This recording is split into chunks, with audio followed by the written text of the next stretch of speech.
ये sleep apnoea होता क्यों है? आपने कई बार ये सवाल पूछा होगा किसी से या आपने देखा होगा कि कोई एक इंसान सोते समय अचानक उसकी श्वास रुक जाती है, वो ज़ोर-ज़ोर से स्नोरिंग करते हैं। आइए जानने की कोशिश करते हैं स्लीप एपनिया होता क्यों? स्लीप एपनिया के 2 कारण हो सकते हैं। एक है ऑब्स्ट्रक्टिव स्लीप एपनिया और दूसरा है central sleep apnoea. Let's take the more common one, obstructive sleep apnoea. In obstructive sleep apnoea आपके श्वास के रास्ते में किसी न किसी तरीके की अड़चन आती है।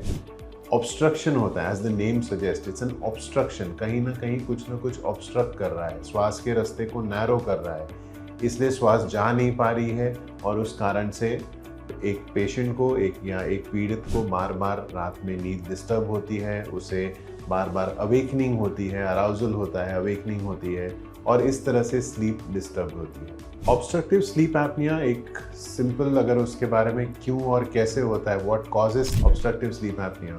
जैसे हम श्वास लेते हैं, हमारा ब्रीदिंग शुरू होता है हमारे नाक से, हवा जो है यहाँ से यहाँ तक पास होती है।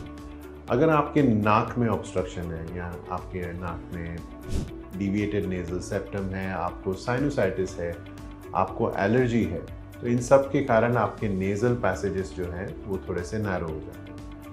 कई बार आपके नाक के पीछे एडेनॉइड टिश्यू, गले के अंदर का टॉन्सिल टिश्यू, ये भी बहुत बड़ा होता है, तो इससे भी आपका जो श्वास का रास्ता है वो नैरो हो जाता है या ऑब्स्ट्रक्ट हो जाता है। अब और नीचे की तरफ आएँ तो आपका पैलेट, आपकी टॉन्सिल ऑफ कोर्स एंड आपकी टंग आपको ऑब्स्ट्रक्शन दे सकती है। तो all in all obstructive sleep apnoea is more about a physical blockage, यानी कि श्वास का रास्ता नैरो होना या उसमें किसी प्रकार का अड़चन आने से होता है। अब दूसरे टाइप की स्लीप एपनिया के बारे में बात करें तो उसका नाम है central sleep apnoea. Central sleep apnoea ऐसा कंडीशन है जिसमें आपका ब्रेन जो है आपको रेस्पिरेटरी सेंटर को इंफॉर्मेशन देना भूल जाता है या इंफॉर्मेशन नहीं भेजता है। इस कारण से बिना कोई ऑब्स्ट्रक्शन के फिर भी पेशेंट एक प्रकार की स्लीप एपनिया में जाता है, उसकी श्वास रुकती है और उसे अड़चनें आती हैं।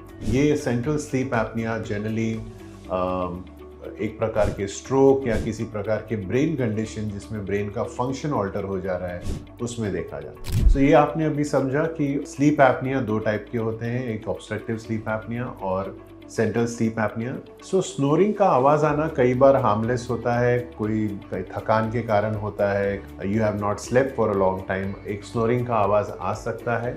लेकिन स्लीप एपनिया जहाँ पर आपका श्वास का रास्ता रुक रहा है, श्वास रुक रही है, is a condition that needs your attention.